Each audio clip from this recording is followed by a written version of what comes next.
Hello, my people. This is Naija Fix Media, your trusted source for the real political and security gists happening right now in Nigeria. In our last video, we laid out the facts of the February 24 attack on Peter Obi and ADC leaders in Benin City.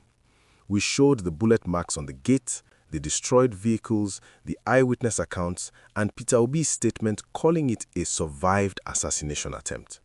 We are not going over that again today. Today, we are talking about what has happened since then, a major step that the opposition has now taken. The African Democratic Congress has announced it is preparing to file a case at the ECOWAS Court of Human Rights. They are accusing the APC of operating as a terrorist organization. Let me show you exactly what they said.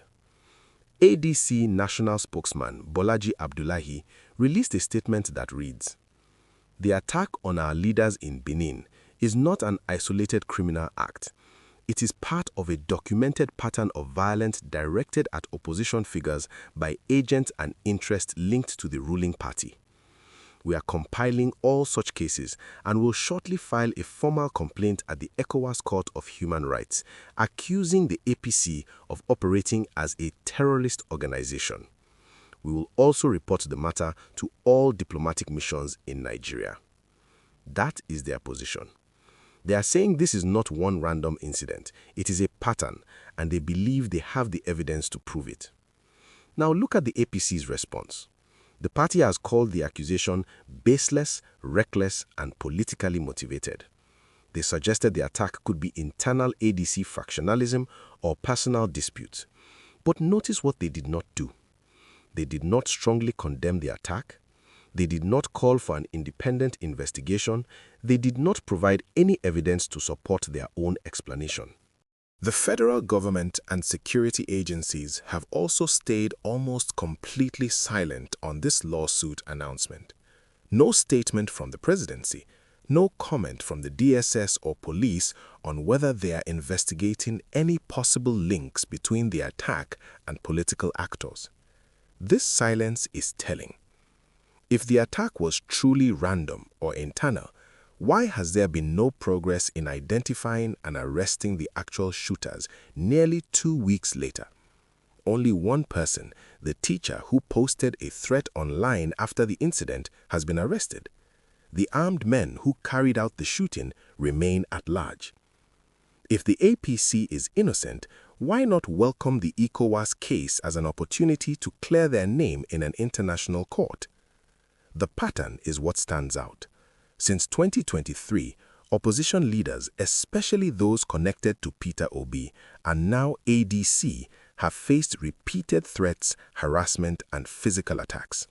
In most cases, investigations have stalled or never started. When ruling party figures or their associates have made inflammatory statements, no action has followed. The ADC is saying this pattern cannot continue. They no longer trust that Nigerian courts will deliver justice.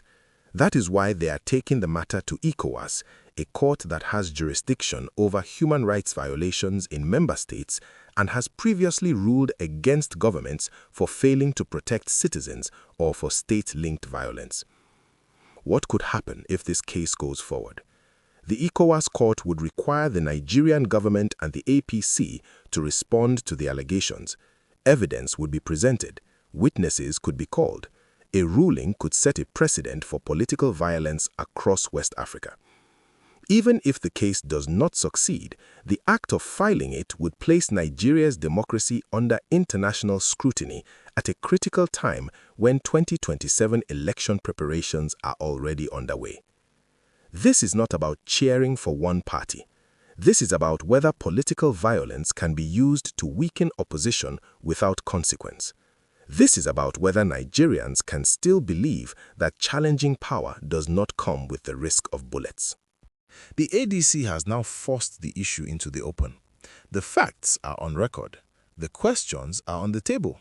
Power must answer. My people, this is where hope really starts to show face.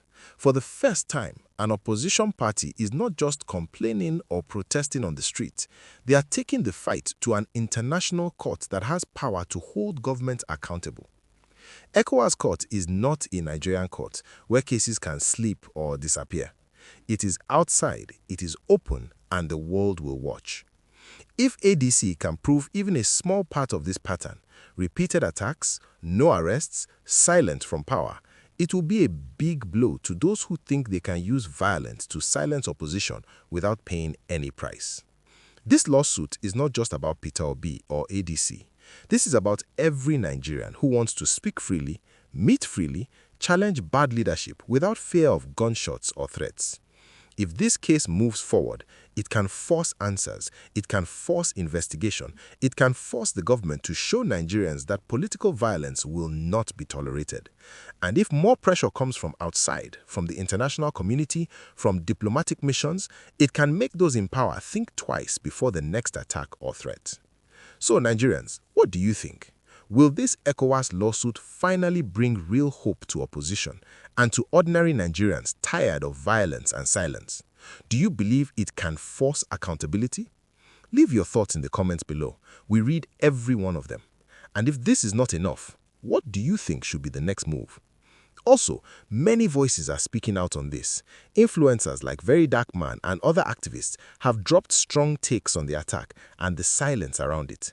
In our next video, we will bring you their words, analyze what they are saying, and see how it connects to this lawsuit and the bigger fight for 2027. Make sure you subscribe to Naija Fix Media, like the video, bell on, so you stay informed, stay empowered, and stay part of the change. God bless Nigeria.